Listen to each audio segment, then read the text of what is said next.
He did make it possible, and the Vice President, J.D. Vance, said he's talked more about God in the past 2 weeks than he has his entire political career. He's always felt a little bit uneasy about doing that publicly, but Charlie's changed that for him. Now, tell me about how Charlie Kirk kick-started your career. Well, you know, Charlie did it in multiple ways. One of the first ways he did it was he shared one of my crazy videos, just like you shared one of my crazy videos before anybody knew who I was.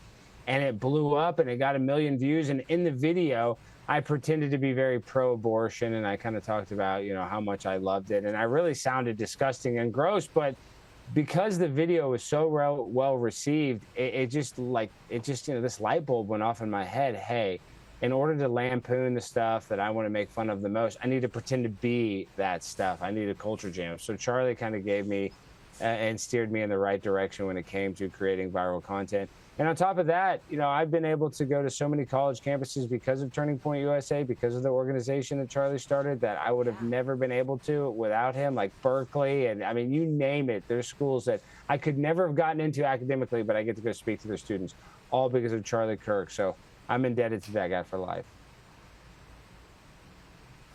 Now, let's have a look at a little of how the BBC covered Charlie Kirk's funeral. Mr Kirk built a huge and devoted following for his far-right views and his eagerness to debate with opponents. Enough of that. The far right, really, that's how they're going to describe Charlie Kirk. Was Charlie Kirk far right, Alex? I mean, Rita, it's such a ridiculous accusation to say that Charlie Kirk was far right. I mean, the guy wanted to help and lift all voices, black voices, female voices, Asian voices. I mean, he did a coalition. He brought 400 young African Americans to the White House to meet Donald Trump during Trump's first term. So the guy loves to help people out. He loves to help young people especially, and he does not care about their race. He does not care about their gender. He just wants to help them. Or actually, technically, he does care about their gender. He doesn't want them to be transgender. But you know what I mean. Let me digress. Charlie Kirk is not far right. He's one of the most moderate guys in the world. And somebody taking out Charlie Kirk has probably only made this country more far right, sadly. Not that, I mean, I don't want to say that sadly, but it's just, I think it had the unintended consequences that he wanted. Alex, I know exactly what you mean. There are always going to be a couple of people who go too far, but the overwhelming sentiment is of goodness and the country moving in the right direction. And you talked about how spiritual the day was, and you know it was moving when even those who are not religious, indeed those who identify as atheists, like great comic writer Graham Linehan, the man behind Father Ted and Black Books, he had this to say about what he witnessed during Charlie Kirk's funeral. He said, "You don't have to be religious to recognise a martyr when you see one." Alex, is that how you see Charlie now?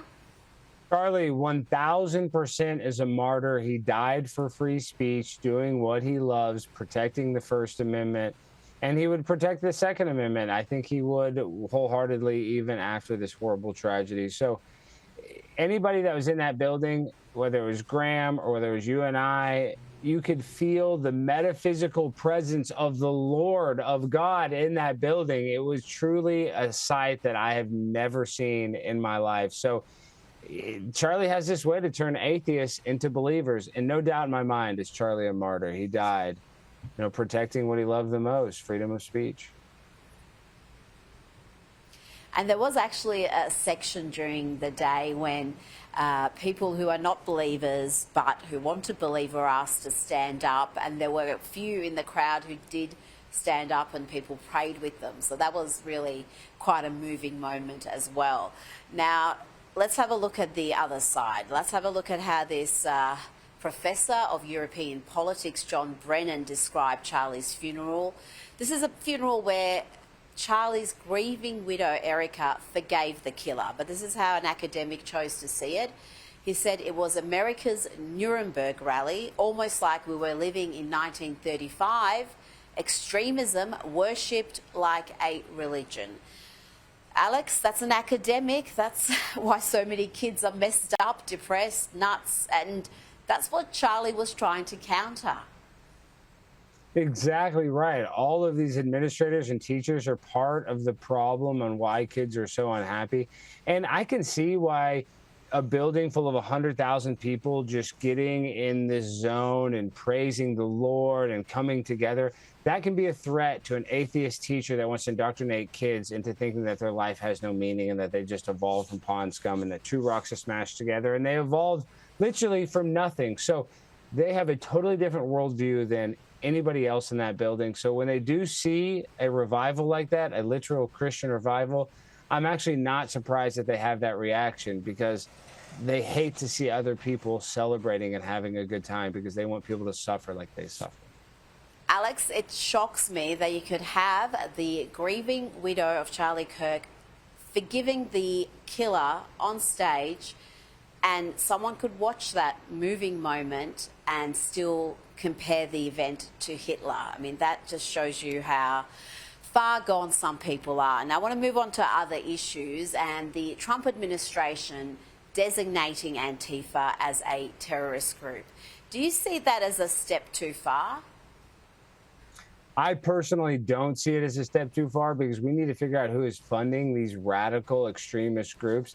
And if you look back, I mean, the government will always label any group that's not even that extreme as extremist. So this has been a long time coming when we're talking about Antifa. They have done horrible things, not just to Andy Ngo, a huge journalist that was assaulted and stalked by Antifa, but their whole agenda is to create as much chaos and damage, and they do not care if people get hurt. So I hope that Donald Trump actually figures out where these people are getting money to commit crime and make our country safe. So I'm happy.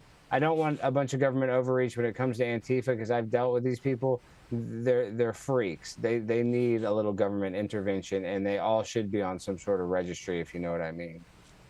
Yes, Alex, we've seen Antifa and their acts of violence for years now. Finally, a little bit of accountability. I can see why many see them as domestic terrorists. Alex Stein, thank you so much for your time tonight. Thank you, Rita.